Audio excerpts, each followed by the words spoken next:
Good morning, sixth graders. Happy Friday. Hope you guys are all looking forward to the weekend after you take care of all your business today.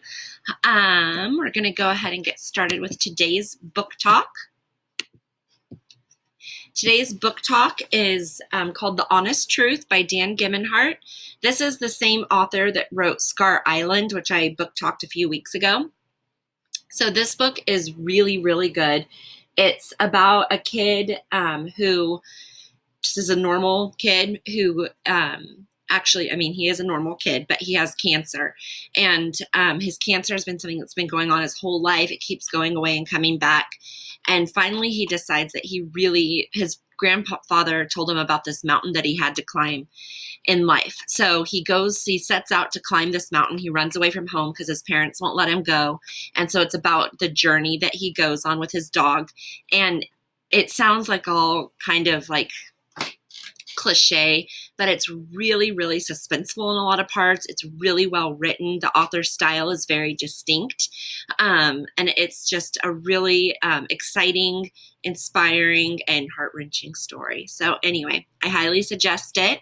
That's The Honest Truth by Dan Gimmenhart. By the way, and I probably told you this in class today, but I am going to Ike today. So if anyone wants any books, you can email me this morning. Try and do it as soon as possible, and I will get those ready for you. Okay, so today, if you haven't noticed yet, Friday is kind of when we do our independent work, assessment day, if you will. So today you're going to go into Otis, and you're going to do the jacket, simile, and metaphor assessment. Okay, so right now, you can go ahead and go into Otis, take the simile and metaphor assessment. You can use your notes that you took on the jacket as well as your Springboard textbook. So use those because they will help you. And then in social studies, similar thing, you're going to take the agricultural revolution assessment. You can also use your notes that you took during the slideshow and your book for that. So there should be no reason you write "I don't know" on one of the answers because you should know, and if you don't know, then you can use your book to look it up. All right, so again, you're going to go into Otis, take the Agricultural Revolution assessment, and then we're going to read Boy the Painted Cave.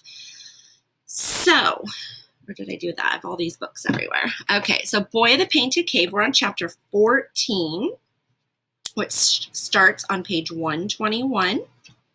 Okay, and where we last left off, Tao let Ram crash into this herd of deer that were being hunted by the hunters because he was trying to get him to show off so they would like him and not think he was evil. I personally do not think that was the smartest thing for him to do.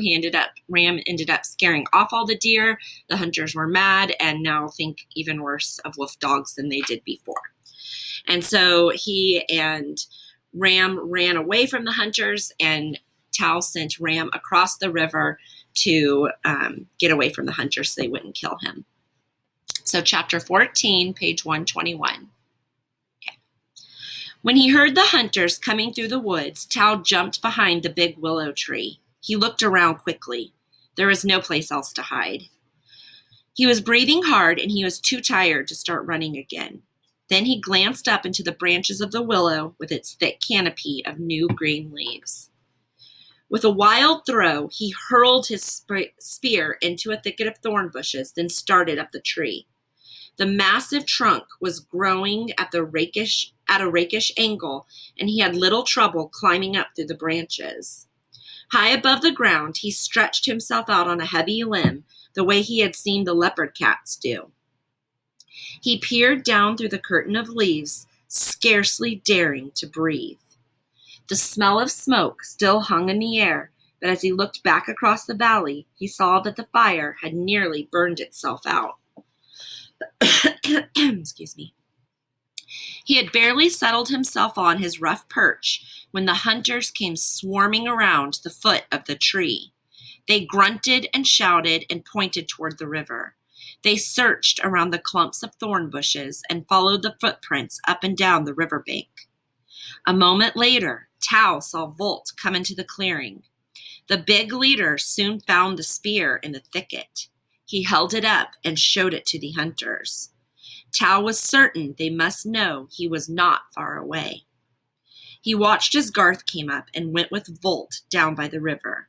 He could hear them talking and wading through the shallow water, studying the tracks of the wolf dog on the bank. The big leader walked under the willow tree. He stood there looking around, grunting and shaking the spear as Garth and the other hunters searched the bank. Then slowly, he glanced up into the branches of the willow. Tal held his breath. He pressed his body against the rough bark and felt it dig into his arms and legs. Cautiously, he peered down through the screen of branches and leaves. Volt was still directly below. The big man walked around the tree. He kept looking up, scanning the branches. Then he stopped and looked directly at Tal. For one brief moment, their eyes met. The boy was sure he'd been discovered. He waited silently, his heart pounding, as he dug his fingers into the gray bark. Volt continued to walk beneath the tree, his eyes searching from branch to branch.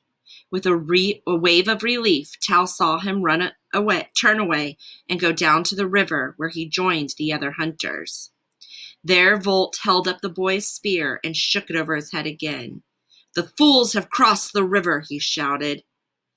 Garth grunted. "Let the mountain people find them." The hunters mumbled to each other and nodded in agreement. Volt shook his fist. "Come," he said, pointing the spear towards the camp. "Let us go back." Tal stayed up on his hidden perch. He was sure Volt must have seen him. Calling off the hunters might only be a trick to get him down. He waited grimly for darkness. Then he climbed to the ground, cramped from his long watch. Bone-tired, he spent the night huddled in the shadows of the riverbank, thinking about Ram. In a few days, if the hunters did not return, he would call the wolf dog back. The next morning, still tired and hungry, Tal fished for minnows in the pools and eddies along the riverbank. He had only caught a few when he heard an eerie, drawn-out howl come from across the water. It was a long, mournful woo, woo, woo, and it drifted over the misty morning air. It came again and again, echoing through the dark woodlands. The boy listened for a few moments, wondering. He heard it again, louder this time. Suddenly, his body stiffened. It was the howl of a wolf.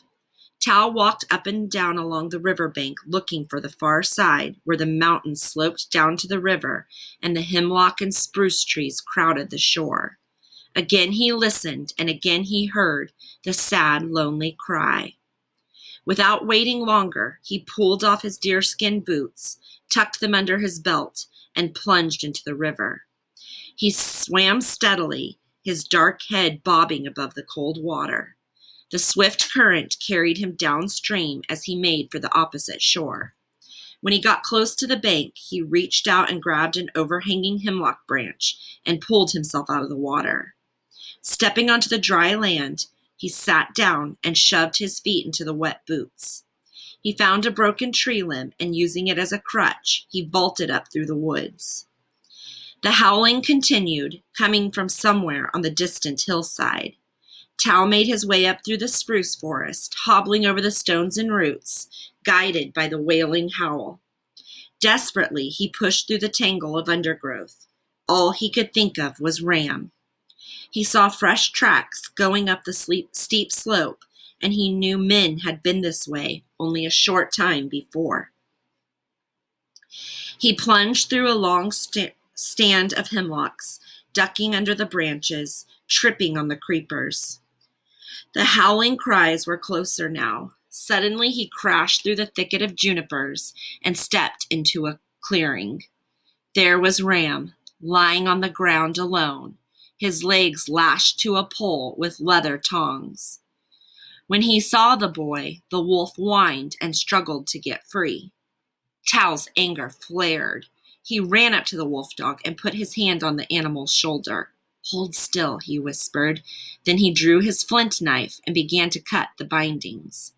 Ram squirmed. Tal was almost finished when a heavy voice called out, "Let the wolf dog be." The boy whirled around to see a large, red-bearded man dressed in a bearskin robe step out of the bushes. The big man glared at him. He held a spear, pointing it at Tao. The boy heard the sound of footsteps and snapping twigs. A moment later, 9 more hunters came out of the underbrush. They were dressed in sheepskin tunics, and all of them carried spears. Tao saw the anger in their eyes. "Who are you?" asked the red-haired leader.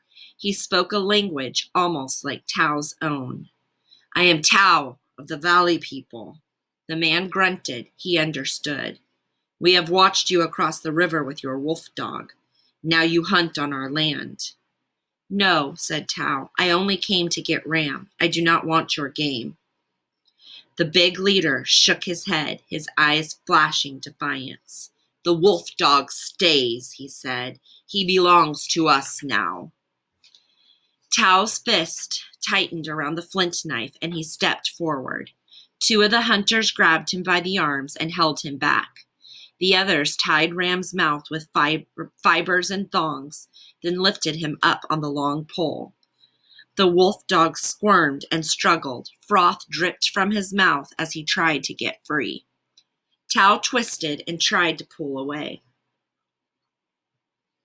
Anger surged through him as he saw the hunters carry Ram into the forest. "Let the wolf dog go," he said harshly. "He has done you no harm. I will leave your land. I will never return." Once again, the man shook his head. "Then give me the wolf dog," said Tao. "I will hunt with him here and bring you much food." The big leader glanced at the hunters, looking from one to another. They shook their heads. But one said, "Maybe the boy speaks wisely. It will be a help to have a wolf dog again." The leader grunted. "Come," he said. "Bring the boy. We will ask the shaman." Tao turned quickly. "You have the shaman?" "Yes," said the leader. "He rests in our camp." "Graybeard?" The big man nodded as he strode ahead. "He is sick." Tao followed the hunters up through the pine forest to the camp of the mountain people, where the circle of skin huts were set up at the foot of the high ledge. 3 women were busy skinning an ibex, while children played with stones near a woodpile. They stopped and looked up, their dark eyes full of curiosity, as Tao limped into the clearing. The red-bearded leader took him over to one of the huts, where he reached down and opened the skin flap. "Here," he said, "the shaman sleeps. He does not eat, and he grows thin." In the dim light, Tao saw Graybeard lying on a bed of dried grass and skins. The old man lifted his head slowly, his sunken eyes blinking from the light. A spasm of coughs racked his body as he crawled out of the hut. Tao was shocked. He had never seen the old man so thin and feeble. "Ah," said Graybeard, his voice weak. "The mountain people have brought you. They say I am dying." The boy shook his head. He looked up at the red-bearded leader, unwilling to believe what he had heard. "It cannot be." Tao knelt. "Graybeard, with rest you will be well again." "Perhaps," said Graybeard, "but first you must help me get back to the land of your people." Tao shook his head again. "I cannot go back." "Why?" The leader looked down. "Tell the shaman." Tao looked uneasily at the man, then began. He told Graybeard how he had sent Ram across the river to escape Volt and the clan hunters, and how the mountain people had captured him. The big leader nodded. "Now he will stay with us and hunt with the wolf dog." "No," said Graybeard, "he cannot stay." The leader scowled and went away. "Do not worry," said Graybeard to Tao. "I will tell them to let the wolf dog go." "But if I take Ram back to the valley, my people will kill him." Graybeard held up a hand. "If you trust me and do as I say, there will be no danger." Tao frowned. "I do not understand." The old man smiled weakly. "The longhorns have come back on the high plains. Tomorrow is the day of the hunt. Tonight we will paint images of the great bulls on the walls of the secret cavern. Tao was stunned. But I am not a chosen one. The elders will not accept me. I have trained you, said Graybeard, breathing heavily, and I will give the word so that the clan people will know. You will make the spirits of the Longhorns live in the secret cavern. But you are still the cave painter. No, Tao, I can no longer lift my arms or hold a brush. Then you must rest and get well, and you will paint again. The old man bent over, coughing badly. There is no time. Even now the herds are on the high plains. The hunters are waiting. There are others. None as good as you. Your images are true and will please the spirits. Tao shook his head. It's a long journey. I can walk slowly. You are like an old boar, said the boy. You will not give up. If you will not do this for me, I will try to do it myself. Tao sighed and threw up his hands. Then we must start now. Graybeard spoke with the leader of the mountain people again. They released Ram, and Tao was glad to see him safe and unharmed. Still in a daze and the sun high in the sky, Tao helped the old man down through the spruce forest. They moved slowly, with Ram running on ahead, leading the way. They came to the river, which Tao built a platform of willow branches and tied them together with vines. Graybeard sat cross-legged on the makeshift raft, and the boy pushed it out onto the stream. It bobbed and tossed on the current, sending up showers of cold water, drenching the old man. Tao winced as he saw Graybeard shivering with cold. When they reached the far shore, the boy wanted to stop and build a fire to let the old man rest and dry off. But Graybeard shook his head, dragging himself along, his teeth chattering. We must get there before dark, he said. As Tao helped the old man along, his mind was filled with fear and doubt. All he knew now was that somehow tonight he would become a cave painter. Da-da-da-da. All right, so now, my darlings, you are going to go to Otis. You are going to answer the chapter 14 questions, and you are going to submit them. Submit the chapters 10 through 14 questions. And lastly, you will fill out your weekly checkout and submit that. So today you are submitting 4 items into Otis. Boy the Painted Cave questions, weekly checkout, agricultural revolution, and similes and metaphors. Okay, and after that, relax and have an amazing weekend.